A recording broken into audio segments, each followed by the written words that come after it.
Bienvenidos a todos a este espacio que queremos compartir con ustedes. Estos espacios son parte de nuestra formación continua y formación permanente del CEFIT. Cada mes queremos ofrecerles un espacio de formación para que abierto y gratuito para todos. De esta forma también cumplimos con nuestro compromiso de difundir el Evangelio y la fe reflexionada y compartida. Ahí dejé en pantalla un código QR, que es nuestro grupo de difusión. Si se quieren sumar, si todavía no están ahí, si ya están, bueno, les invitamos a que se suman. En este grupo de difusión vamos compartiendo constantemente nuestras actividades, nuestras propuestas académicas, especialmente nuestras propuestas académicas online. Así que bueno, si pueden sumarse ahí, sería perfecto. Les comentamos también que este espacio en particular se enmarca dentro de nuestra propuesta de formación teológica, nuestro trayecto introductorio a los estudios teológicos, que bueno, vamos empezando cada tanto y ahora estamos reiniciando un nuevo ciclo, donde vamos a estar teniendo las materias Cristología, Teología Fundamental y Moral Fundamental. Si quieren sumarse a estas propuestas, en el grupo de difusión lo pueden encontrar o directamente en nuestras páginas web o consultándonos por nuestro WhatsApp o en nuestras redes. Así que bueno, muchísimas gracias por estar con nosotros acá, les agradecemos mucho, estamos muy contentos. Y bueno, Fer, te dejamos a vos para que puedas compartir. Saludos. Muy bien, buenísima, buenas tardes. Voy viendo muchas caras conocidas. Es un gusto poder compartir con ustedes. Para los que no me conocen, Fernando Kuhn, misionero claretiano, docente aquí en el CEFIT y siempre en el área de teología. Trabajamos también en equipo acá con Adrián, el hermano Adrián, también claretiano, y con Leandro Giordano, laico, y coordinamos todo el área de formación online, ¿no? O sea, está la parte presencial, que son el profesorado y el bachillerato, y la parte online, que son también varios cursos que se van ofreciendo, diplomaturas y demás. Sin más, comienzo y después mi idea era tomar ahora un rato como para presentar el tema. Entonces, vamos entonces a comenzar. La temática fundamental es Jesús y su relación con el poder, toda la dimensión del poder en Jesús. Entonces, es una temática muy interesante, no tan fácil de abordar y no tan comúnmente abordada. Entonces, por eso yo arrojaría algunas pistas de reflexión. Yo después voy a dejar un texto que lo voy a dar también acá en la dirección de clases virtuales para que después también se puedan socializar, porque está más desarrollado, porque ahora puede ser un poco tedioso si uno se pone a leer o comentar un texto escrito. Entonces vamos a ir articulando entre el diálogo y después lo que puede estar como reflexión. Cuando uno, independientemente del caso de Jesús, si uno quiere profundizar cualquier temática, lo importante es encontrar una clave, una orientación para abordar la centralidad de un mensajero y de su mensaje. Entonces, en este caso acá diríamos, tenemos el mensajero Jesús y el mensaje que nos va a transmitir.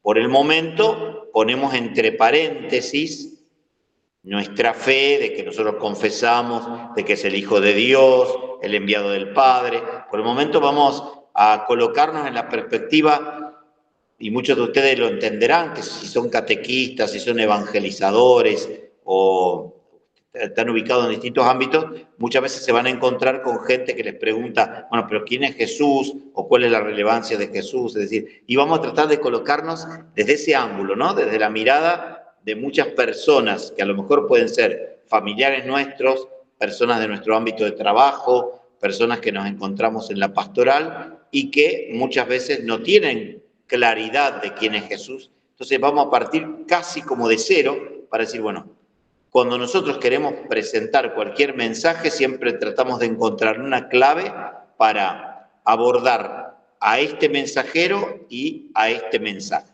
Y acá, ya directamente entrando en Jesús, quisiera proponer 2 ejemplos para ver cómo a veces en la selección de las claves nos condicionan los preconceptos que tenemos. Fíjense, por ejemplo, si yo tengo clarísimo que me importa y yo quiero descubrir en todo la gloria de Dios, soy una persona muy religiosa, entonces le voy a dar más relevancia a todos los mensajes y actitudes de Jesús en donde aparece el Jesús que predice la irrupción próxima del reino,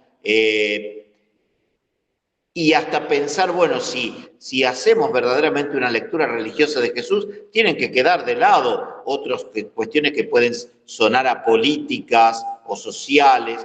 Estamos viendo de un hombre religioso y en muchas personas que están dentro de esta perspectiva piensan en Jesús como el fundador de una religión. Por lo tanto, no mezclemos con otras cosas que no sean religiosas, ¿no? Fíjense cómo acá hay un preconcepto que ya me lleva a leerlo a Jesús de una determinada manera y a seleccionar determinados textos o determinadas actitudes. En cambio, si yo quiero acentuar lo histórico, o estoy muy metido en la historia, muy comprometido en lo social, entonces voy a tratar de mirar cómo Jesús transformó la realidad, cómo Jesús quería que el reino viniera. Entonces acá ya vamos a ver cómo el preconcepto que tenemos de alguna manera ya nos condiciona a seleccionar una determinada clave, a orientar de alguna manera la lectura, ¿no? Eso nos pasa en la vida cotidiana. Vieron que si uno ya tiene un prejuicio, por ejemplo, con un amigo, este amigo es, no vamos a nombrar nada, pero es de tal partido o de tal ideología, ni bien esta persona usa una palabra que se pueda asociar con eso, yo ya lo pinté de cuerpo entero. ¿Viste? Ya está hablando de lo que a él le interesa. Y a lo mejor justo usó esa palabra, pero yo ya lo tengo identificado. Yo tengo una clave interpretativa de esa persona. Eso no suele ocurrir frecuentemente, ¿no? Y a veces como que anulamos la libertad o la posibilidad y la creatividad de las personas, que somos más amplias que una idea o más amplias que una práctica, ¿no? Entonces, ¿por qué buscamos claves de lectura de un personaje, en este caso de alguien que vivió tanto tiempo atrás? Acuérdense que todavía no estamos diciendo, bueno, Jesús es el Hijo de Dios, sino estamos mirando a este personaje Jesús. En primer lugar, porque queremos detectar cómo era esa persona, cuáles eran sus aspectos más nucleares, y queremos ser fieles. Acá tenemos una doble fidelidad. Fidelidad a ese personaje del pasado, que no lo queremos interpretar desde el presente, y luego una segunda fidelidad para ver cómo yo traslado aquello que para él era importante, cómo lo compagino con nuestra situación actual. Entonces tenemos como un juego de 2 fidelidades. La fidelidad al personaje del pasado, pero después tengo que ver cómo ese personaje del pasado ilumina mi presente. Voy a poner un ejemplo, no de Jesús, pero que me pasó el viernes pasado, trabajando con adolescentes entre 15 y 18 años. Estábamos haciendo una catequesis sobre María. Y entonces yo le dije a los chicos y las chicas que estaban ahí presentes, un poco cómo eran las costumbres de la época de María y de José. Y le decía, en la Galilea donde ellos vivían, las mujeres ni bien entraban en el periodo de la fertilidad, 14, 15 años, ya contraían matrimonio. Y el varón posiblemente tendría 17, 18, 19 años ya cuando contraía matrimonio. Entonces, para poder interpretar el sí de María, por qué María estaba casada, en qué contexto recibe el anuncio del ángel, hay una fidelidad a tratar de yo ubicarla a María como era en ese momento.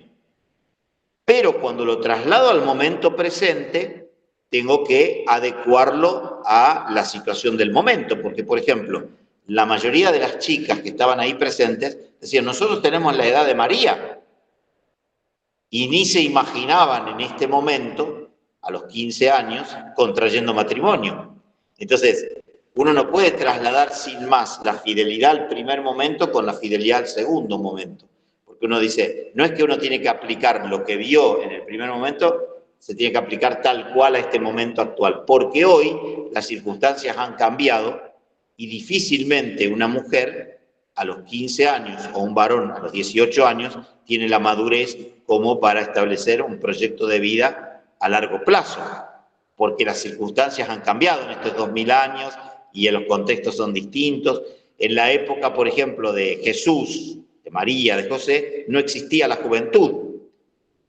Uno me diría, ¿cómo no existía la juventud? ¿No había gente joven? Sí, había gente joven, biológicamente joven, físicamente joven, pero en realidad la juventud sociocultural que hoy tenemos, que se prolonga desde el inicio de la adolescencia hasta que se reciben en una carrera o que, qué sé yo, logran concretarse, tener casa propia, etcétera, etcétera, pueden pasar 14, 15 años. Y se generó hoy un estadio sociocultural que llamamos adolescencia y juventud. En la época de Jesús no existía. El hombre, cuando ya dejaba la niñez, se convertía en adulto y ya tomaba una decisión de vida, ya se casaba, ya trabajaba, y ya tenía hijos y ya estaba viviendo lo que hoy vive un adulto después de pasar un largo periodo de adolescencia y juventud. Por supuesto, hay excepciones, pero estoy tomando como un principio general, ¿no? Entonces, volviendo, la primera fidelidad es buscar a ver cómo era este personaje Jesús. Entonces tengo que buscar distintas interpretaciones, acercarme a él para ser lo más fiel históricamente a lo que él hizo y dijo. Y para eso tengo que ver qué decía Jesús, qué hacía Jesús y con quiénes se relacionaba Jesús. Entonces lo miramos, tenemos un ángulo tridimensional, que decía las enseñanzas, cómo actuaba y finalmente cómo se relacionaba, cómo vivía.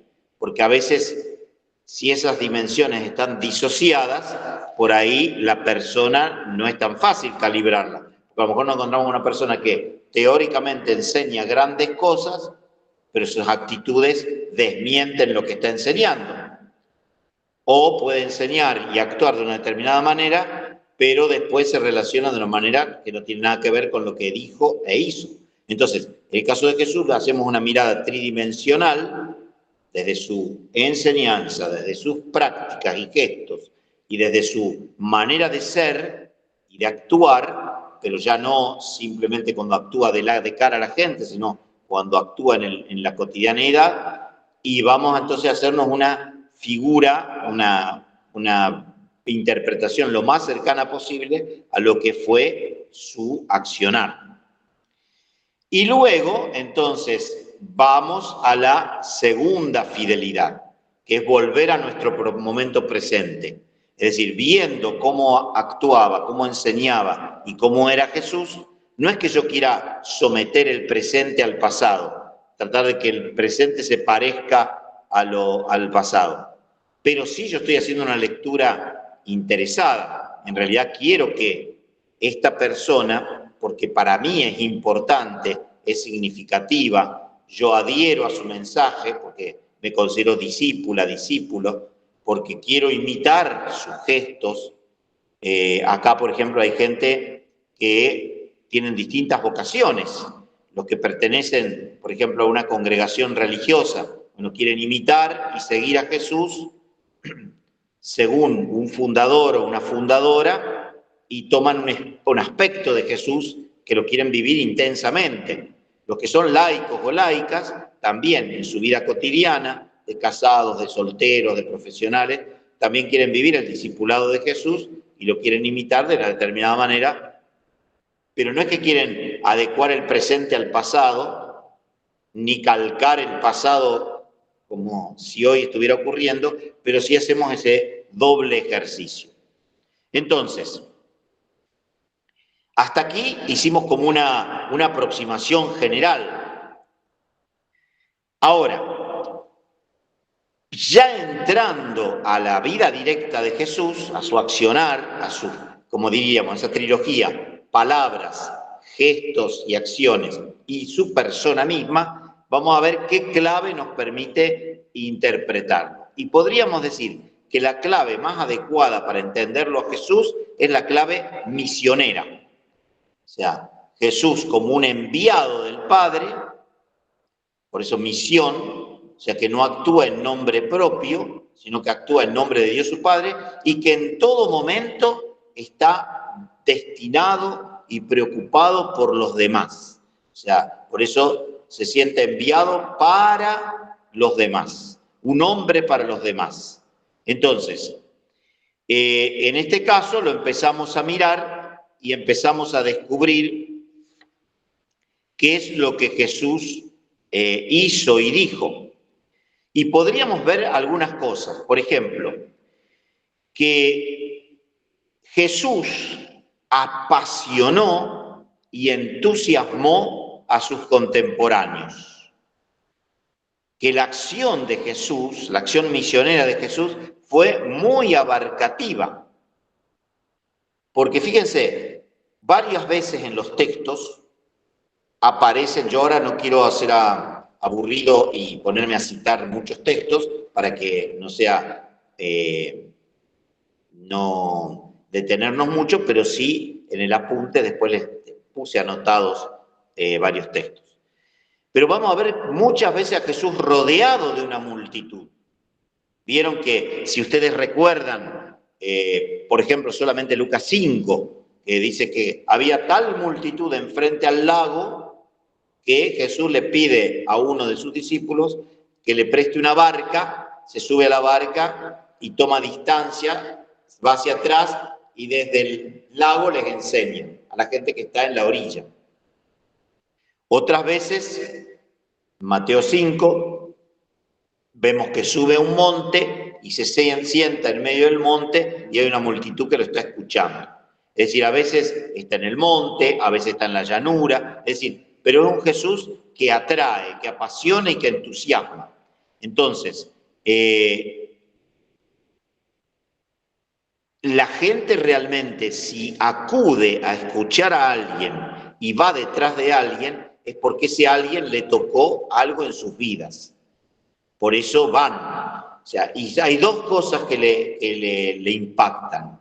Las palabras de Jesús, o sea, que les tocan el corazón, y por eso las gentes sienten que este hombre tiene autoridad. ¿De dónde le viene? Creo que varias veces los evangelistas levantan esas preguntas. ¿De dónde le viene esta autoridad? Un gran profeta se ha levantado entre nosotros. Es decir, hay realmente un entusiasmo y una adhesión por sus enseñanzas, pero también por sus gestos. O sea, porque ven que toca a los enfermos y los cura, porque ven que se detiene ante los demás y se detiene incluso con actitudes que ponen de pie a las personas. Ponen de pie a las personas. Hace poco me contaban, les cuento una experiencia, vieron que hay una técnica que se llama bibliodrama. El bibliodrama intenta representar los textos bíblicos, o sea, uno los lee, ¿no?, y después trata de representarlos, ¿no? Entonces, un grupo de personas, estaba, no digo el lugar, ni dónde, ni quiénes, ni nada, estaban representando la parábola del buen samaritano. No, perdón, el texto del ciego de Jericó, Marcos 10, del 46 al 52.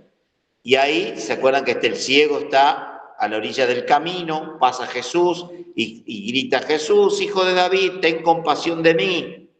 Se leyó el texto y después la gente tenía que representarlo. Un grupo de personas de mediana edad.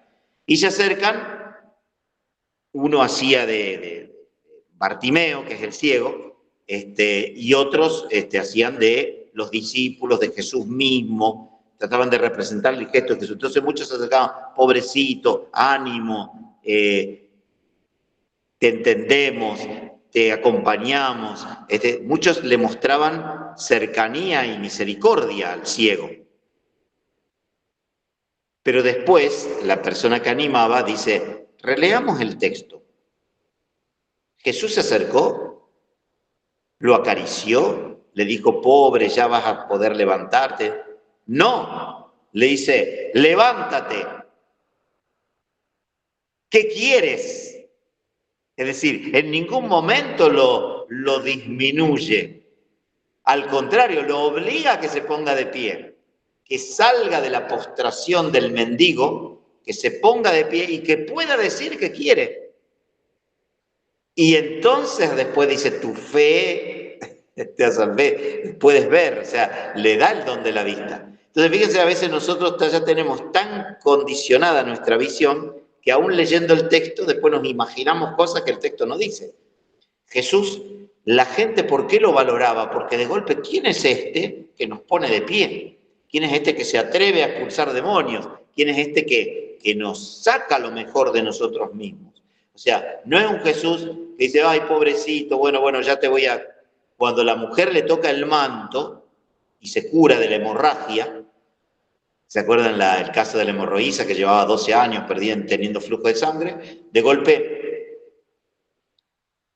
podría haberlo dejado pasar, él sintió una fuerza que salió de su manto, él sabía que la mujer se había curado, la mujer estaba curada, pero sin embargo dice, ¿quién me tocó? Y la mujer con miedo se le aparece delante de él, porque él que quería personalizar el hecho. Dice, hija, tu fe te ha salvado. Es decir, tenía que tener un tú a tú, un cara a cara. Entonces, todo eso hacía, ese tipo de actitudes, de gestos y de palabras sanadoras, transformadoras, profundas, hacían que la gente se adhiriera, se apasionara, lo siguiera. Pero también, cuando alguien atrae multitudes, genera adhesión y rechazo. Empiezan a surgir los rechazos. La gente que está incómoda con ese tipo de acciones, ¿no? Empieza a molestarle. Porque todo entusiasmo genera conflicto en dos planos. En el plano de las ideas y en el plano de los intereses. Porque y detrás de los intereses muchas veces está la envidia, porque muchas autoridades en realidad hubieran querido que la gente lo siguiera como a Jesús y a ellos no lo seguían. Y después está el plano de las ideas. ¿Vieron cuando las ideas? Hagamos la prueba en nuestras comunidades, si hay alguien muy carismático, una persona que le va bien, que atrae, no va a faltar alguien que dice, pero yo lo conozco. Le falta esto, le falta profundidad, atrae mucho, pero mucho ruido y pocas nueces. Empiezan todas las desvalorizaciones que en definitiva brotan a veces de envidias, de competencias, de diferencias ideológicas. Es decir, eso empieza a surgir, porque los fariseos, las autoridades empiezan a decir, ¿de dónde le viene la autoridad a este? Mientras que la gente se asombraba, decían, ¿pero acaso no es un nazareno? ¿Acaso no es un campesino? ¿Dónde estudió? ¿En dónde se formó? Como empiezan a decir, a ver el currículum, a ver, diríamos hoy, ¿no? ¿Cuál es el currículum vitae? A ver qué estudió, a ver si pasa la prueba de admisión, ¿no? Ahí empiezan las dificultades. Entonces, esta espiral de rechazo de lo que va en paralelo con multitud que lo sigue y una espiral de rechazo que también va creciendo. Ya Marcos 3:6 dicen, fariseos y herodianos se unieron para ver cómo eliminarlo. Estamos casi al inicio del Evangelio de Marcos y ya lo quieren eliminar. Y se unen dos facciones totalmente contrarias, que los fariseos y los herodianos se odiaban entre sí. Pero sin embargo, acá el enemigo es mayor y dicen, tenemos que ver cómo eliminarlo. Entonces, son esos pactos políticos Vieron que a veces uno dice, ¿y por qué esta persona se alió con esta otra? Si piensan distinto. ¿Qué interés tendrán detrás que los llevó a unirse a pesar de que son de dos palos distintos? Sin embargo, acá se unieron para eliminarlo. Y en Juan 11, del 45 en adelante, hasta el 49, 50, 51, era tal la alegría de la multitud, dice el Evangelio de Juan, porque lo había resucitado a Lázaro, que muchos lo seguían a Jesús, pero un grupo de fariseos se juntan con los del Sanedrín y dicen, este hombre cada vez atrae más gente, ¿qué vamos a hacer?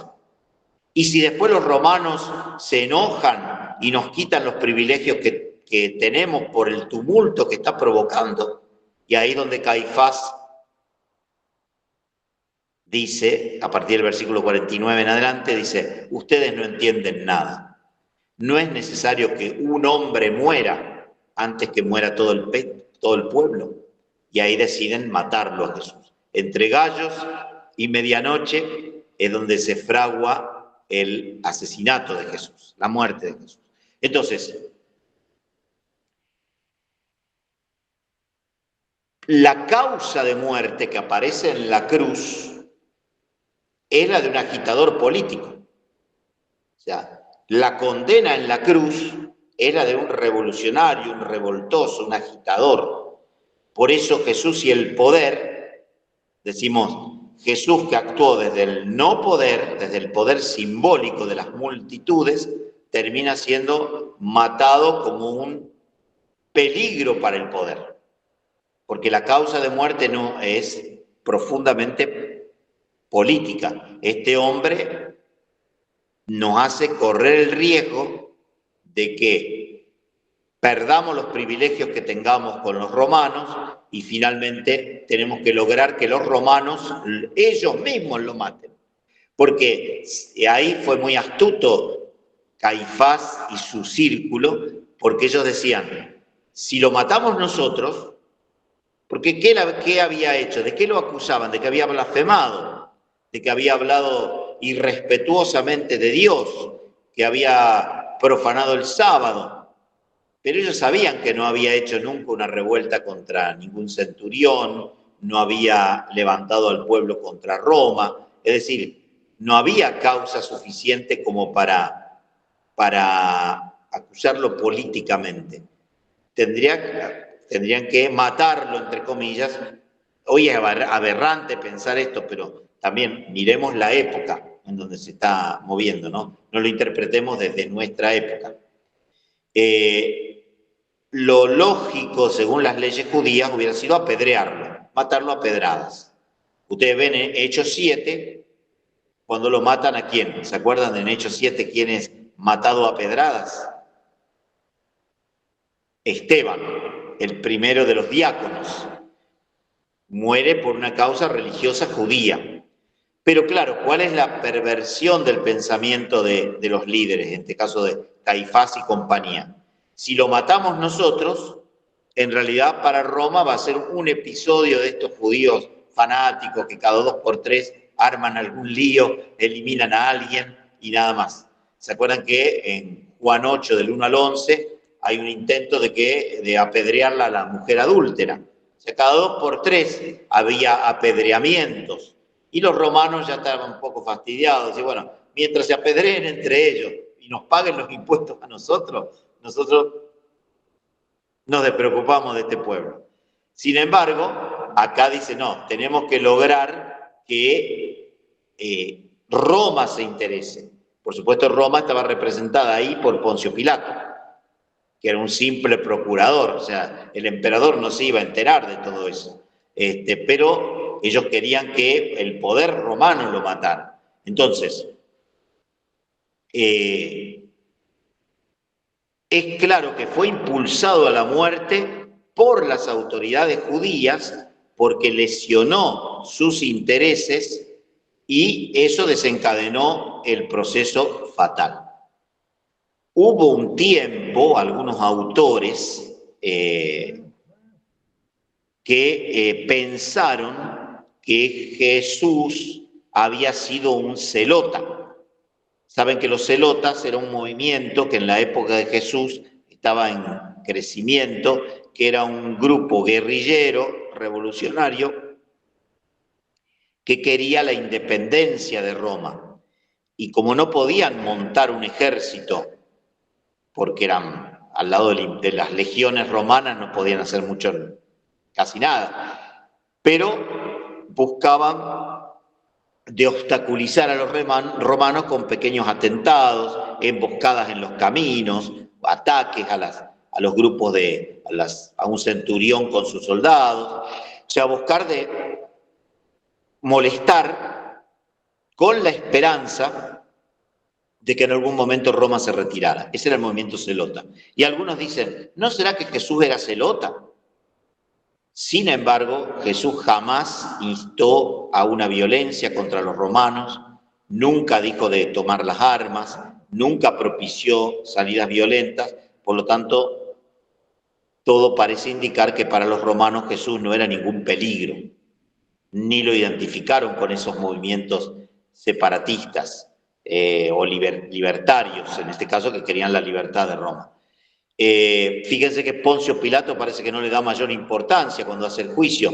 Hay como distintas, nosotros si pusiéramos el zoom sobre Pilato y lo vamos viendo según los 4 evangelios, en algunos parece como que no le interesa mucho, como diciendo, yo estoy con ganas de celebrar la Pascua, no religiosamente, sino de pasar una fiesta de Pascua tranquila, donde yo también pueda comer, entretenerme mientras acá todo esté tranquilo, y de golpe me traen un caso judicial. Eso parecería ser lo que dejan entrever Marcos y Lucas. Vieron que Lucas incluso dice, cuando se enteró que era Galileo y supo que Herodes estaba a la vuelta, bueno, llévenlo con Herodes, que él lo juzgue con las leyes de ustedes. Y después se lo vuelven a traer a Pilato. En cambio, Mateo muestra como que está un poquito más preocupado porque la esposa de Pilato le dice, mirá que soñé con este hombre, puede ser algo que viene de los dioses, algo religioso, no te metas con él, nos puede traer problemas. No era por una veneración a Jesús, sino que era un poco por un miedo que hubiera un castigo divino por haberse metido con alguien que no correspondía. Por eso que después Pilato en Mateo se lava las manos. Y en Juan es donde aparece como un Pilato como más conmovido, o sea, como que dialoga con Jesús. Entonces tú eres rey, y como que van hablando sobre lo que es, cómo era su reinado, o sea, tienen un diálogo, si se quiere, más profundo. Si unimos las 4 versiones, las de un Pilato desentendido, de un Pilato temeroso o de un Pilato interesado, que son perspectivas que nos aportan los distintos autores, queda clarísimo que para Pilato no era un peligro. O sea, no lo vio como peligro. O sea, pero los judíos, las autoridades judías, sí querían que Jesús fuera eliminado como un peligro para Roma, como un agitador político. Entonces,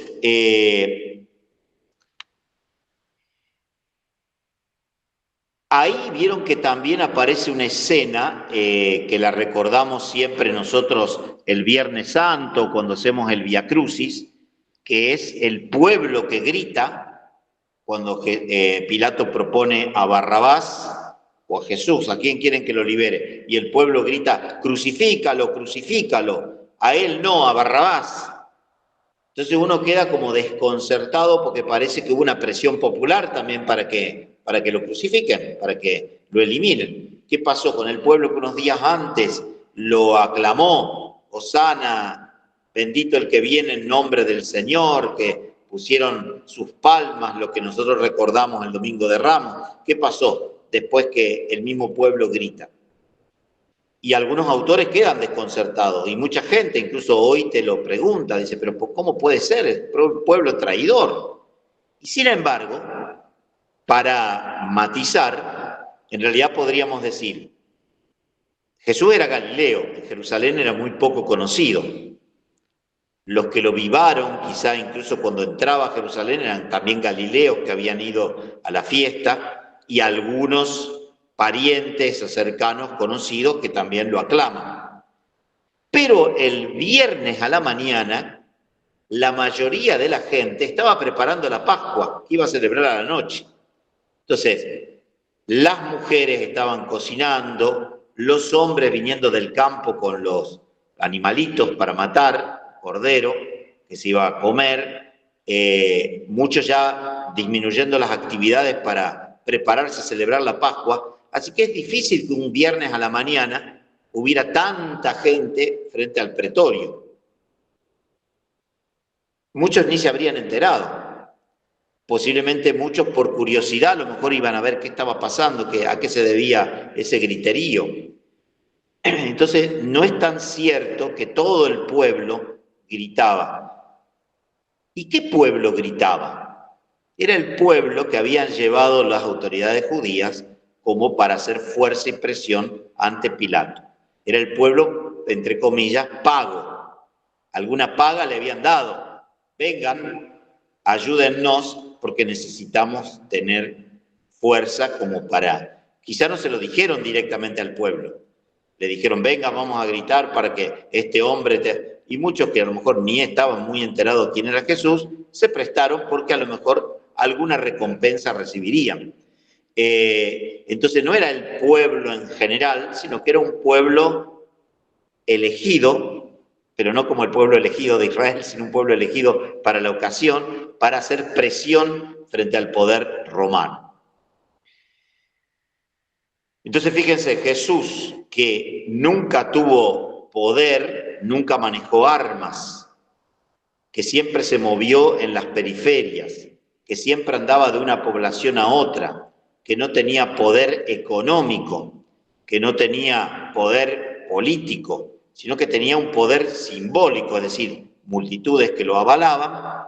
Ese Jesús termina siendo eliminado por el poder religioso judío que presiona al poder político romano para que lo haga ejecutar. Entonces, si nosotros tuviéramos que decir cuál es la relación de Jesús con el poder, podríamos decir que Jesús se relacionó con el poder desde el no poder, porque el poder en principio es una dimensión creada por Dios. O sea, el poder no es malo. O sea, Dios nos ha creado con 3 dimensiones existenciales muy ricas: el placer, el tener y el poder. Es decir, si no tuviéramos placer, no disfrutaríamos de las cosas de la vida. Imagínense algo tan tedioso como tener que comer 4 veces por día para sobrevivir. Si no nos diera placer comer, allá del hambre, sería un castigo todos los días tener que comer. ¿Cuánta gente se queja? A veces, tengo que cocinar todos los días. Una cosa es producir el alimento, otra cosa es consumir el alimento. Pero en realidad hay un placer que hace que operaciones necesarias se disfruten. Da placer encontrarnos con personas a las que queremos. Si no existiera el placer, la vida sería insoportable. Si no nos diera placer encontrarnos con las personas con las que queremos, que el placer muchas veces se asocia exclusivamente con el placer erótico, ¿no? O el placer sexual, pero en realidad el placer es una dimensión muy rica, muy amplia. Pero también necesitamos tener. Si no tuviéramos, no seríamos nada. Necesitamos tener las necesidades básicas satisfechas. Necesitamos tener cosas para construirnos. Necesitamos tener la doctrina social de la Iglesia siempre ha dicho, hay un derecho a la propiedad privada. Es decir, necesitamos tener algo propio. Si una mujer, un hombre deciden casarse, necesitan tener algo para ofrecerle a sus hijos. Necesitan tener algo de dinero para intercambiar con otros y adquirir cosas que se necesitan. O sea, todos necesitamos tener. Y el poder es lo que nos permite gestionar los vínculos, la existencia. Por el poder podemos gobernarnos, podemos relacionarnos, podemos organizarnos. Es decir, si no tuviéramos poder, seríamos personas aniquiladas, como amorfas. Es decir, el poder es el que nos permite ponernos de pie y comprometernos por grandes causas, el poder estudiar, el poder trabajar, el poder luchar, el poder construir. Es decir, ahora, cuando se mete el pecado, esos valores, esas dimensiones de placer, tener y poder, se convierten en ídolos y se convierten en falsos dioses. Entonces, ahora no vamos a mirar el placer y el tener, vamos a quedarnos con el poder. El poder, cuando se convierte en un ídolo, se busca por el poder mismo. ¿Cuántos políticos uno se sorprende por los serviciales que son, que quieren quedarse eternamente en el poder? Y dicen, sí, porque yo no duermo por el pueblo, quiero. En realidad uno dice, ¿será que es eso? O sea, más allá de, a veces incluso del enriquecimiento económico, de ciertos negociados que puede haber en muchos niveles de la política, pero también es cierto que cuando uno tiene una cuota de poder, se engolosina con el poder, le gusta tener cierto reconocimiento de los demás, ser valorado, poder ejecutar cosas. Un sano poder sería, bueno, tengo esta posibilidad, yo trato de, qué sé yo, soy el intendente de esta ciudad, trato de que las calles estén limpias, trato de que no falten los centros de salud, y eso me da una satisfacción, y estuve haciendo un buen ejercicio del poder. Ahora, Jesús se da cuenta que el poder tiene que ser poder servicio. Por eso cuando en Marcos 10, 32, 45, los discípulos, Santiago y Juan, medio que lo apartan un ratito al maestro y le dicen, maestro, acordate cuando estés en el reino, que uno de nosotros pueda estar a tu derecha y otro a tu izquierda, y lo intentan como sobornar a Jesús, y Jesús le hace todo un discurso sobre lo que es el servicio. Entre ustedes no ha de ser así. Los jefes de las naciones buscan el poder, pero entre ustedes no debe ser así, y aprendan del Hijo del Hombre, que no vino a ser servido, sino a servir y a dar su vida en rescate por una multitud. Entonces, esa es la gran enseñanza que da Jesús en Marcos 10, 45. Frente al deseo de poder de Santiago y de Juan, él dice, no, este es el auténtico poder, el poder servicio. También lo muestra el Evangelio de Juan, acá dije la versión de Marcos, el Evangelio de Juan lo muestra en el inicio del capítulo 13, cuando se reúnen para la última cena. ¿Qué es lo que hace Jesús? Se tira a los pies de los discípulos y se los lava. Se coloca una toalla, les lava como haría un esclavo. Por eso que Pedro, que todavía no tiene evangelizada su concepción de poder, él siente, no, maestro, ¿cómo me vas a lavar los pies a mí? Si vos sos maestro, vos tenés poder, ¿cómo te vas a bajar así? Y sin embargo él dice, si no hacemos esto, no hemos entendido nada del camino que yo les he propuesto. Es decir, esa es la actitud de Jesús. Entonces el poder es poder servicio, y que se va construyendo y se va ganando, y verdaderamente Jesús tiene poder simbólico, porque la gente lo reconoce, la gente lo exalta, la gente lo quiere, lo sigue y le da poder, pero porque lo reconoce sin poder, sino como alguien que no ha buscado el poder. Volviendo a la tridimensión que decíamos al principio, mirando sus enseñanzas, mirando sus gestos y viendo su persona, se da cuenta que es un hombre que no gustó del poder, sino que todo lo que podía lo puso al servicio de los demás. Y por eso la gente lo valoró.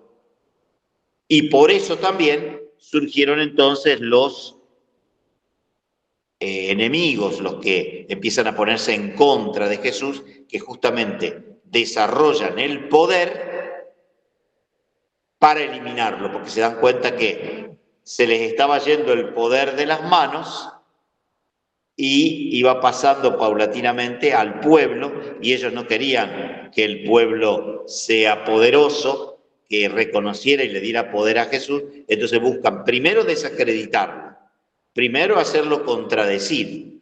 ¿Se acuerdan cuando el maestro que conocía todas las leyes, en Lucas 10, 25, le dice, ¿cuál es el mandamiento principal? Y Jesús le dice, ¿Cuál es? Vos sos maestro, tenés que saberlo. Y él se siente como humillado, porque cuando dice, ¿qué tengo que hacer para salvarme? Amar a Dios sobre todas las cosas y a tu prójimo como a ti mismo. Y Jesús le dice, ve, lo has dicho bien, ponerlo en práctica y ya está. Y entonces como que se siente como humillado por Jesús y entonces dice, pero ¿quién es mi prójimo? Y ahí viene la parábola del buen samaritano.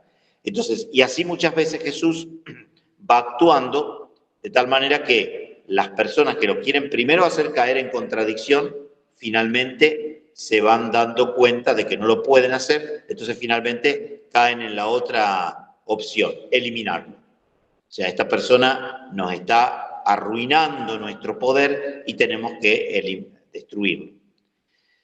Para nosotros, y con esto concluyo, para después de dar pie a las preguntas, el gran símbolo de un poder sin poder es la cruz, porque Jesús en la cruz nos demostró el máximo no poder de ser tomado por los demás, ser arrastrado a la muerte, ser asesinado, pero en ese gran gesto de no oponerse, de no resistirse, finalmente caer en manos de los agresores, demostró el gran poder salvador que tiene la entrega radical. O sea, eso fue verdaderamente lo más poderoso de Jesús.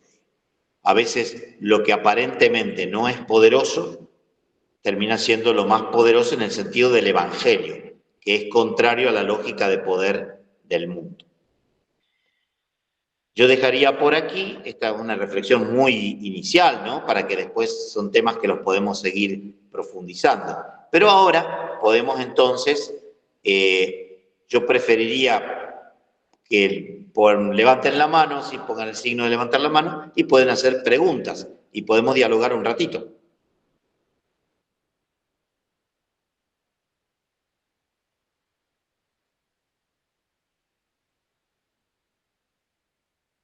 ¿Quién quiere comenzar? Alicia. Alicia María.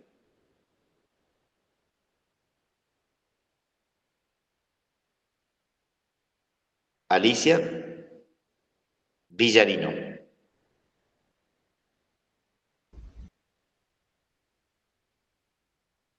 Alicia, ¿estás?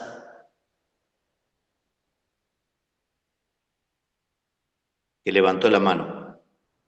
Que dice, no me funciona el micrófono. ¿Lo podés escribir acá en el chat?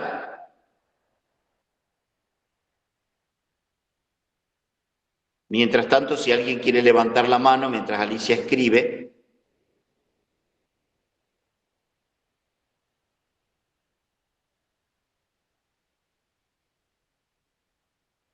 Alguien que quiera poner alguna pregunta.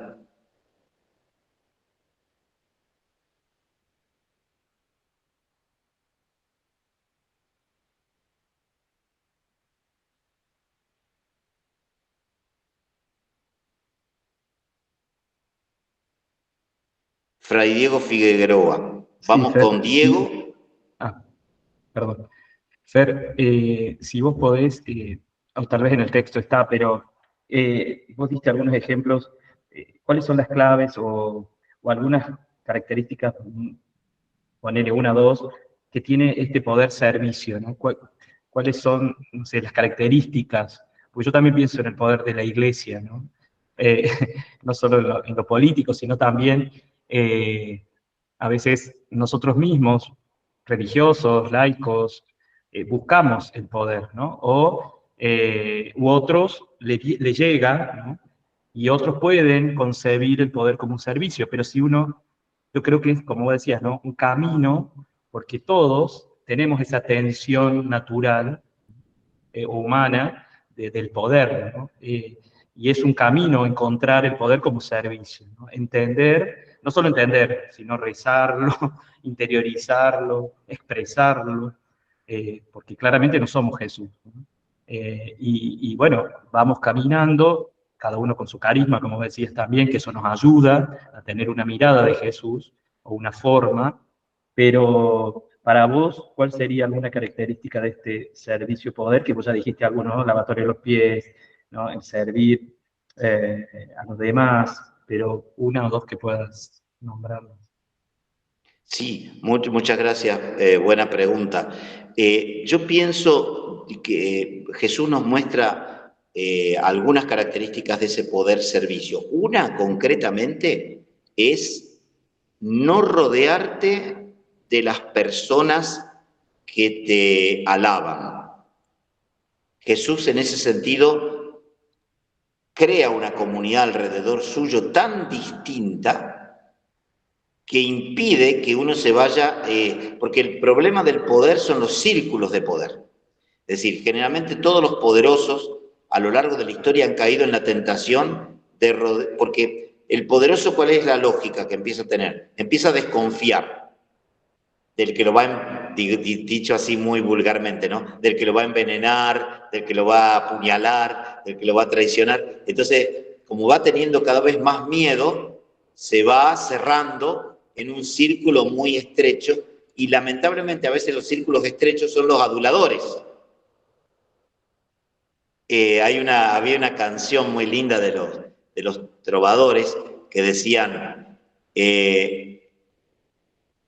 conozco la adulación, mi canción está hecha trizas, pero aún es mi canción. Es decir, a veces es preferible que alguien te diga, no estoy de acuerdo, lo hiciste mal, que te confronte, pero eso te ayuda a que no te construyas un poder. El gran peligro del poder es construir un castillo y alrededor del castillo un círculo de agua y con puentes levadizos, de tal manera que yo me quedo encerrado en mi castillo. Entonces Jesús, ¿qué es lo que hizo? Se rodeó de una comunidad totalmente compleja, porque de golpe tenía gente que no tenía capacidad de entenderlo, que tenía que explicarle 2 o 3 veces la misma cosa, que estaban enfrentados entre ellos, porque eran de distintas proveniencias, distintas situaciones, y al sumar siempre gente alrededor, eso me parece que es una característica. La tentación que tenemos incluso en la iglesia, le ha pasado a papas, obispos, superiores de congregaciones, párrocos, laicos, de movimientos laicales, es rodearte de los iguales, ¿no? E ir eliminando a los que son distintos, ¿no? Y a la larga eso ha sido el principio del fin de todos los poderes, porque las crisis, las revoluciones vinieron después cuando termina el más íntimo, que aparentemente era el confidente de la autoridad, que lo termina matando. ¿Cuántas veces en la historia sucedió así? Hay una escena muy fuerte del último periodo de Hitler, cuando ya empieza a perder las batallas, que expulsa a muchos de sus generales de la sala y se reúne con un grupo que finalmente le terminaba diciendo que estaba todo bien. Y finalmente, bueno, quizás un ejemplo extremo de una persona que hizo mucho daño a la humanidad, pero es como el caso del que se engolosina con el poder. Eso por un lado, o sea, saber siempre rodearte de equipos que te compliquen la vida, te hagan dificultoso, porque... Y lo segundo es la itinerancia. Jesús no se estabiliza en ningún lado, sino que está siempre recorriendo. Y al recorrer no se acostumbra no solo al círculo que decíamos hace un rato, sino también a situaciones, sino que siempre se deja interpelar por situaciones nuevas, ¿no? Entonces eso obliga a que el poder se vaya oxigenando permanentemente. Eso me parece que pueden ser 2 características. Ahí ya perdí la lista de quienes levantaron la mano, pero no sé si alguien quiere leer lo que escribió Alicia, que está en el chat. A ver. Si yo te lo leo, Fer, dice algo que vos Dale. nos dejas claro, que el poder es servicio, y para poder entender y vivir eso, debemos transitar en el camino de Maús, que a veces nos ciega las urgencias y preocupaciones y nos corremos del eje. Bueno, y gracias por la mirada del poder que nos das, que nos muestras, sobre el poder en nuestra iglesia. ¿Sí? y gracias por tu mirada sobre el poder en nuestra iglesia. Permiso, Fer, para leer. Ese es el comentario de Agustín, el de Alicia, ¿te parece? Sí, dale, dale. Permiso. Sí. Ya lo voy a escribir. No pude estar desde el principio, pido disculpas. No sé si se ha explicado, pero ¿cómo aplicar la enseñanza de Jesús en nuestras tareas como catequista? Y luego, ¿cómo actuar si notamos que a alguien en la comunidad se le ha subido el poder a la cabeza? ¿Cómo desactivar esto de una manera que no quebrantemos la comunidad? Bueno, son temas complejos. En principio, la gran herramienta que nosotros tenemos siempre es la corrección fraterna, ¿no? O sea, el diálogo, que nos cuesta mucho, porque cuando empieza a haber conflictos, cuando alguien empieza a detectar manejos de poder o divisiones por cuestiones de poder, la tentación es hablarlo con otro, criticar, desahogarse, pero no confrontar directamente con la persona, ¿no? Entonces ahí es donde se empiezan a generar las divisiones, las facciones, los subgrupos. Entonces me parece que el gran desafío que tenemos que seguir creciendo es en la corrección fraterna y en el diálogo. El Papa Francisco, cuando eran los sínodos, insistía la parresía, es decir, la audacia, la claridad para decir las cosas, pero la caridad. O sea, decir las cosas, pero con caridad. Es decir la verdad, pero sin ofenderlo al otro. Porque a veces nosotros enseguida cambiamos de plano. Cuando queremos corregir al otro, lo descalificamos o lo agredimos.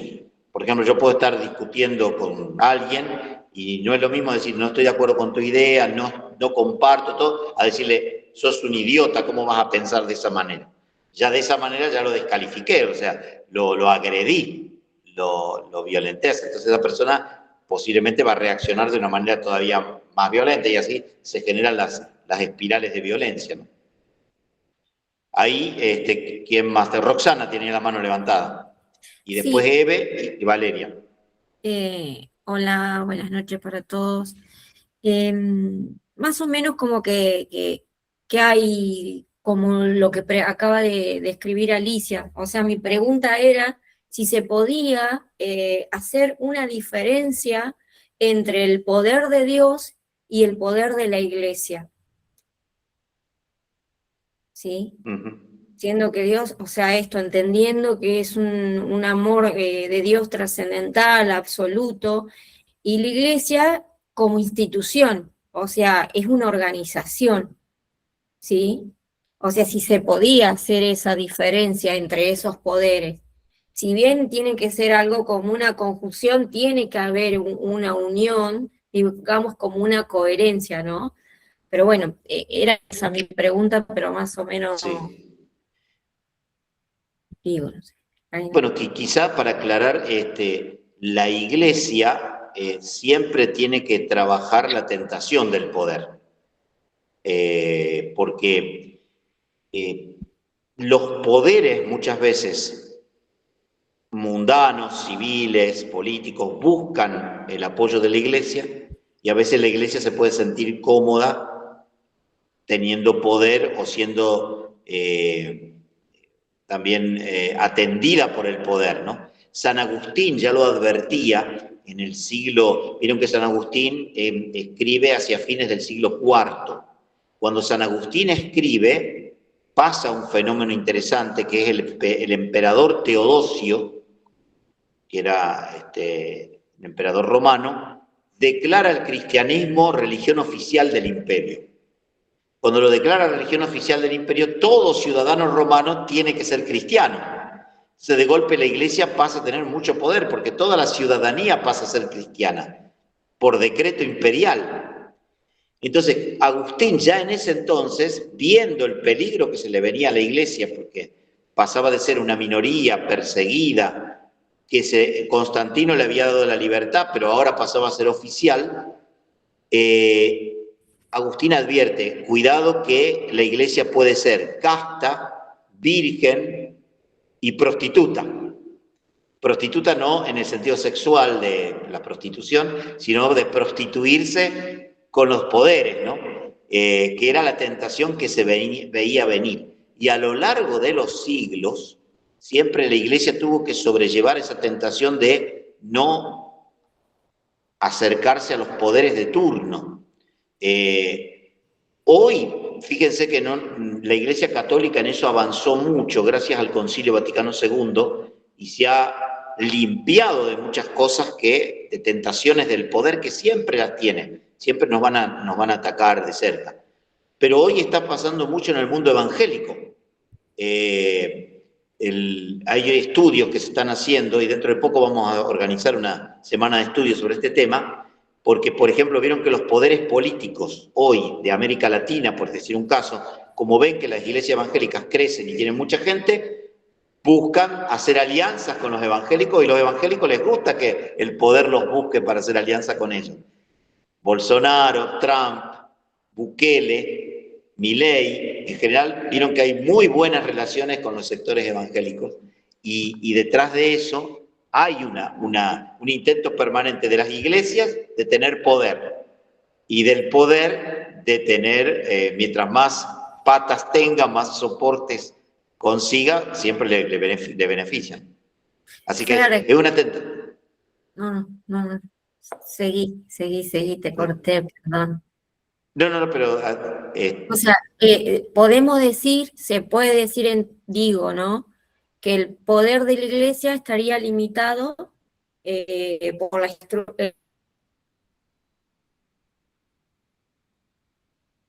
estructuras se te humanas, cortó, digamos, o sea, las leyes y los procesos sociales. En cambio, el poder de Dios es infinito. Claro, el poder de Dios, el poder de Dios es infinito, en cambio, digo... Claro, pero el poder de Dios, aún siendo infinito, es un poder que no se impone. Porque, por ejemplo, Dios siendo todopoderoso, respeta nuestra libertad. El texto del Apocalipsis 3:20, mira que estoy a la puerta y llamo. Si me abres, entraré a tu casa. Dios dice, podría decir, soy todopoderoso, entro a tu casa cuando quiero, puedo entrar. Sin embargo, dice, si me abres, entraré en tu casa. Hace una alianza desigual con nosotros, porque nos ama, es un poder del amor. En cambio, el ser humano corremos el riesgo, a veces como iglesia también, de olvidarnos de esa dimensión. Ahí Eve había levantado la mano, creo que después Valeria también, ya perdí el orden, pero bueno, como vaya saliendo. Bueno, gracias. Lo mío es un comentario, Fer. Hay otros en el chat también, si querés que leamos después. Un comentario, yo pensaba y te agradezco recién esto último que decís, me quedaba pensando en esto del poder desde el amor. Y me quedé conectada con esto de Jesús en el encuentro personal, ¿no? El poder por lo menos a mí me impacta esto, ¿no? El poder de Jesús cuando se encuentra con la persona y si quieres, ¿qué quieres que haga? Y levántate. Este poder que dignifica, que es un poder desde el amor y desde que el otro pueda posicionarse en toda su dimensión, en toda su dignidad humana y a la vez como hijo de Dios. Entonces pensaba que tenemos la tentación de la distorsión en esto que vos no traes de la imagen o del sentido del poder. Y el poder de Jesús como un poder que libera, que pone al otro de pie, que lo posiciona desde la libertad de elegir. Me quedé con eso y pensaba, como somos humanos y las estructuras eclesiales, las estructuras históricas y sociales las construimos nosotros, la tentación de alejarnos de esa mirada y a la vez el desafío de revisar cómo construir poder desde esa lógica, donde el otro se ponga de pie. Y para eso, pienso yo, necesitamos estar plenamente parados en nuestra dignidad, como lo hizo Jesús. Y ahí hay una cuestión de autoestima, pienso, porque en realidad cuando el poder se distorsiona, el poder para usarlo en contra del otro, o para esto que hablabas de las adulaciones, cuando necesitamos valernos de eso para pararnos porque no tenemos autoridad. Y ahí entraría una de las preguntas que hacían: ¿cuál es la diferencia entre poder y autoridad? Entonces, bueno, eso, era una reflexión que pensaba en esto, que desde la clave personal, ¿no? Si nuestras prácticas y nuestras búsquedas de vida son personalizantes, que nos ayuden a eso, a recuperar la dignidad. Y la dignidad implica permitir que el otro hable, se exprese, el conflicto. En eso me quedé pensando, y que dentro de la iglesia, no solo las iglesias, como decías recién, sino también hacia adentro. Nosotros somos iglesia, el espacio nuestro como laicos, como, bueno, la estructura hacia adentro también, ¿no? Cómo vivimos este poder, si es para la dignidad y es para el posicionamiento, que podamos ejercer ese poder, esa autoridad personal y libre, o no. Bueno, era una reflexión. Perfecto. Muchas gracias. Sobre eso, gracias Eve, sobre eso una palabrita, y lo uno a una pregunta que leí en el chat, que la relación entre el poder y la autoridad. El poder pone de pie cuando es poder servicio. Por ejemplo, una madre o un padre puede interpretar perfectamente por qué llora su niño o sus gestos que están indicando. Pero si le resolviera todo inmediatamente, sin dejarlo hablar, no lo ayudaría a crecer. Entonces, el poder hacer de pie al otro hace que le obligue a, no obligar con cinto, sino tratar de que el chico pueda apalabrar lo que le está pasando. Entonces, aunque el padre y la madre intuye, sabe por qué llora, sabe lo que está necesitando, pero que el chico pueda decir: tengo hambre, tengo frío, me pasa esto, todo, eso lo empieza a hacer crecer, porque lo está empoderando, le está dando la posibilidad de que él pueda decir lo que le pasa. En cambio, una madre o un padre sobreprotector, antes que lo diga, ya lo está cubriendo, lo está extendiendo, ¿no? Entonces ahí el poder está anulando, no está permitiendo que ponga de pie. Y ahí la diferencia entre autoridad y poder. Autoritas, en el latín, es la autoridad que se va ganando por la propia valía. O sea, esta persona, como dice el Evangelio, ¿de dónde le viene tanta autoridad? Es decir, la persona se gana la autoridad. No es el poder que se impone, que legislativo, o sea, que se dicta de arriba para abajo, sino el poder que se va ganando por la misma autoridad moral. Autoridad sería sobre todo autoridad moral, que va relacionada con el poder cuando esa autoridad moral se transforma en ayuda, poner toda esa autoridad al servicio de los demás. Valeria. Buenas noches, ¿cómo están? ¿Qué tal? Buenas noches. Lo mío, no sé si es un comentario o una pregunta, yo voy a hablar y después vos verás. Yo me uní a esta charla muy interesada, porque formo parte de un consejo arquidiocesano de protección de menores y adultos vulnerables por todo el tema de prevención de abusos y dentro de la iglesia. Y al estudiar el tema, lo primero que surge es que el antecedente del abuso sexual es el abuso espiritual, el abuso de conciencia y el abuso de poder. ¿Cómo podemos hacer esto que está tan claro en el Evangelio, y que vos lo dijiste también, transmitirlo dentro de nuestra iglesia, justamente como una forma de prevención de algo que tanto daño le viene ocasionando a la iglesia justamente, y que parece que no lo podemos sanar, porque el abuso de poder se sigue dando dentro de la iglesia. Y lo veo tan claro en el Evangelio que me resulta hasta difícil poder transmitir o enseñar o contagiar de qué forma ejercer el poder a las personas que tienen, o sea, tenemos una organización interna, hay personas que tienen poder, bueno, ¿cómo es ese ejercicio? ¿Cómo debe ser ese ejercicio? ¿Cómo te parece una forma estratégica de transmitir esto y que se entienda y que se tome y que se pueda empezar a poner en práctica? Muchísimas gracias. Muy buena pregunta y muy compleja. No es fácil dar una respuesta así sencilla o rápida, pero sí yo indicaría que me parece que el abuso de poder ha venido de la mano del olvido de la comunidad. Es decir, cuando el poder se aisló, se sacralizó y se autocanonizó, se creyó casi como una réplica del poder de Dios. Y eso hizo que muchas personas se autovalidaran y se creyeran superiores a los demás, y el aislamiento les permitió empezar a darse como cada vez más permisos para vulnerar a los demás. En cambio, la comunidad siempre te obliga a confrontar, a corregirte, a escuchar críticas.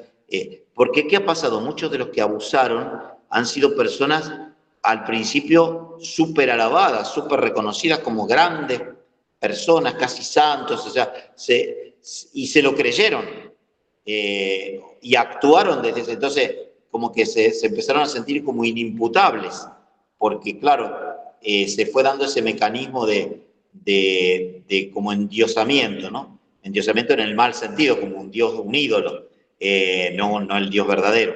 Entonces, ¿qué pasa? La mejor corrección que tenemos que tener siempre es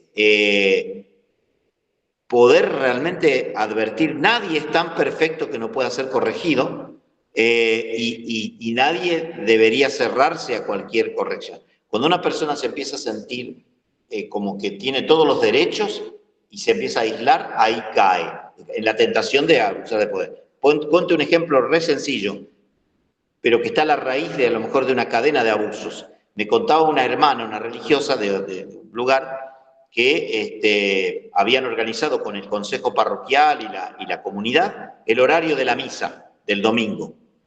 Y el sacerdote siempre llegaba tarde. No sé qué hora era, pero supónganse que era la misa de 10. Llegaba a las 10:15, 10:30.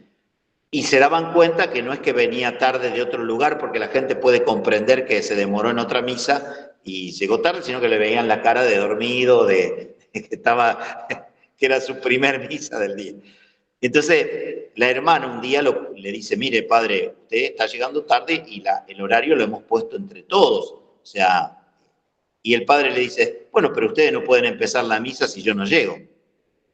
Eso es abuso de poder, porque en definitiva él no es el dueño de la misa. Él es el que preside la Eucaristía en nombre de Dios para toda la comunidad, pero la Eucaristía es la celebración de toda la comunidad. Él cumple esa misión y enhorabuena que esté. Pero cuando él dice, si yo no llego, la misa no está, él se convirtió en el dueño y asumió un poder que no le corresponde. Entonces ahí la comunidad y la hermana en eso dice, no, padre, eso está mal, usted no es el dueño de la misa. Entonces corregirlo y confrontarlo, aunque le lleve un disgusto y tener que... Pero esa es la manera de ir evitando como el poder que se va aislando. Y en eso tiene relación con la itinerancia, lo que alguien preguntaba en el chat. Porque Jesús, al no establecer un lugar sagrado, ¿no? Queda, por ejemplo, si Jesús siempre hubiera enseñado en el pórtico del templo y hubiera tenido que la gente ir a su casa para escucharlo y hubiera tenido un ámbito propio suyo, ahí también hubiera construido poder. Sin embargo, el no poder tener un lugar fijo, el transitar los caminos, ir a los lugares de la gente, eso por un lado te quita, entre comillas, poderes adquiridos, pero te da todo un poder y una autoridad moral impresionante. Por algo la gente convierte el lugar donde pasa Jesús en su lugar y no es el lugar sagrado donde Él se ubica, ¿no? Por eso que incluso Él se atreve a expulsar a los vendedores del templo, porque justamente los lugares sagrados terminan siendo lugares donde se malusa el poder, ¿no? Muchas gracias, Vale. Sí. Bueno, hola, Fer, ¿cómo estás?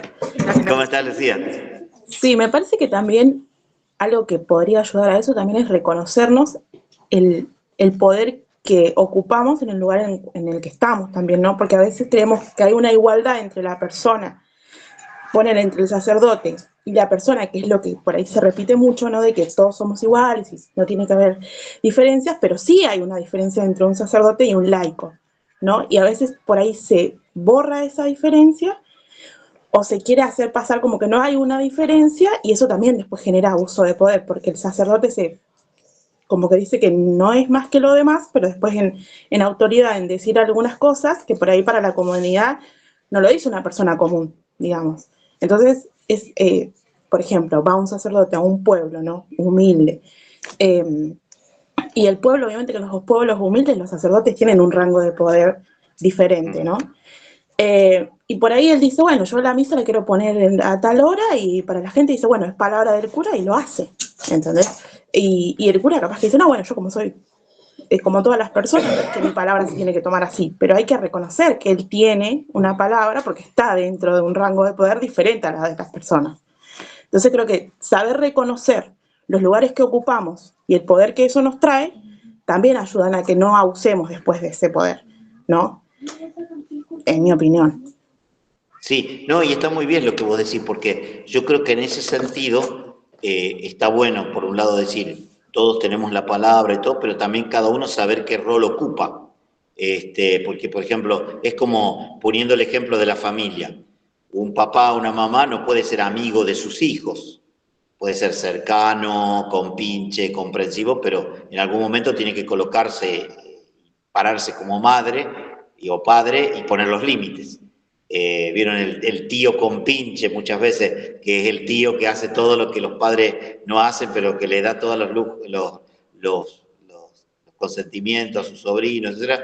No está siendo un buen tío, porque tiene que ubicarse como tío.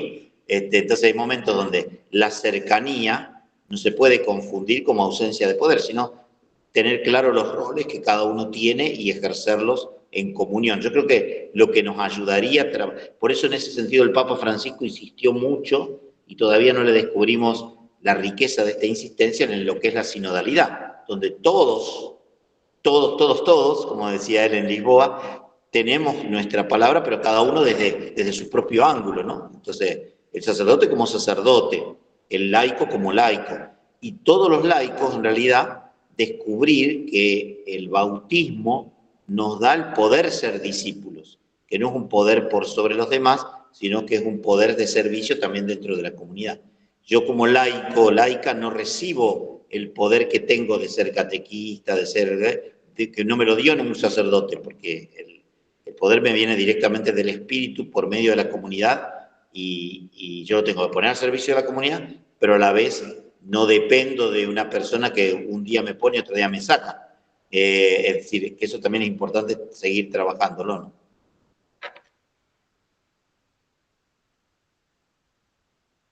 Bueno, muy bien. No sé si ha quedado alguna pregunta en el chat. Ahí.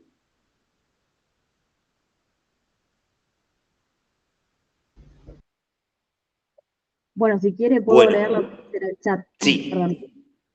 Que lo dice Alicia. Dice, a veces ocurre que el sacerdote no quiere tener poder, entre comillas, para no tener tampoco ninguna obligación y que le hagan todo, y que hagan todo lo demás. Claro, así como el sacerdote no quiere asumir el poder para desligarse del cargo también que tiene. Claro, que esa sería otra tentación del aparente no poder, pero que a la larga es un engaño, un autoengaño. Un engaño pichanga, claro. Porque también es difícil cuando el sacerdote quiere y encima tiene parte de la comunidad a su favor, y como que eso también trae conflictos. Porque hay mucha gente que por ahí llega a ver el conflicto, no el conflicto, sino el abuso de poder que por ahí tiene, justamente porque sabe que es sacerdote. Más difícil es en comunidad cuando hay grupos que defienden a esa persona, al sacerdote sería, pero bueno, entonces hay que tratar de lidiar, ¿viste? Escuché que habías dicho de que se corrige al hermano con amor, con fraternidad, para no llegar al conflicto, que eso sería que sería lo más ideal, pero bueno, pero a veces cuando se creen porque soy más amigo de... Está bueno, Jimena, eso. ¿Viste? Porque digo la verdad, es una realidad que pasa, y debe pasar capaz que en muchos lados.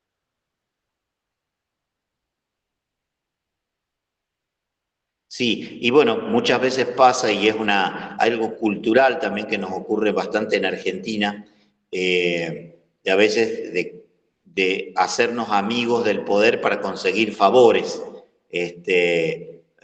Bueno, como yo soy amigo tuyo, conseguime, qué sé yo, un puesto acá, conseguime acá esta cosa, y muchas veces aprendemos a usar las amistades, los afectos también para a veces manipular el poder. Esa es una tentación que también entra en la iglesia, ¿no?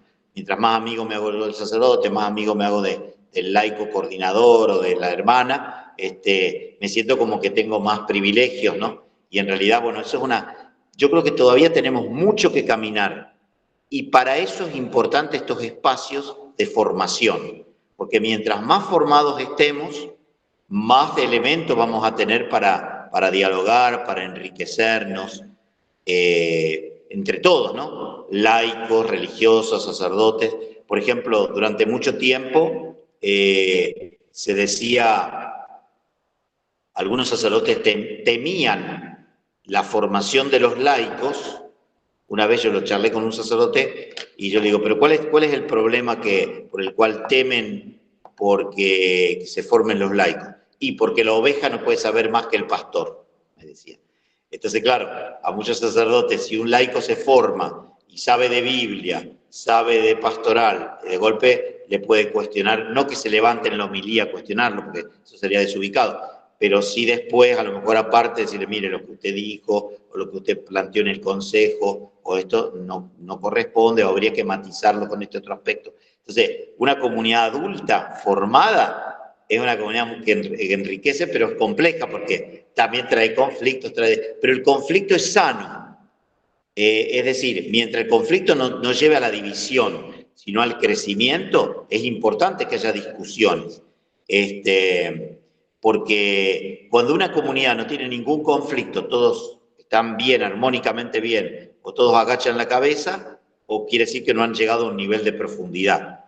Es decir, cuando una pareja se conoce, entra en conflicto, porque empiezan a aparecer las particularidades de cada uno, la educación que cada uno tiene. Una familia, hay conflicto entre los padres y los hijos, hay conflicto muchas veces entre hermanos, y también sucede en las comunidades cristianas, ¿no? O sea, es lindo y normal que ocurra. No buscar el conflicto por el conflicto, pero sí que van a surgir porque de golpe podemos tener diferencias de criterio. Por ejemplo, ¿cómo llegamos a los jóvenes? Y capaz que nos rompemos la cabeza a decir, ¿por qué los jóvenes no están viniendo? Y uno va a tener una interpretación, otro otra, y ahí se arma una discusión, pero a la larga eso es para buscar una salida pastoral, es decir, bueno, ¿cómo salimos hacia los jóvenes?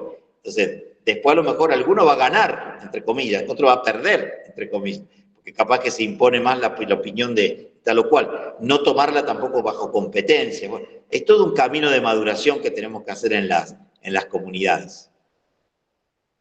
Bueno, como veo que varios ya están abandonando la conversación, porque ya llevamos 1 hora y media casi, yo diría que dejemos por aquí.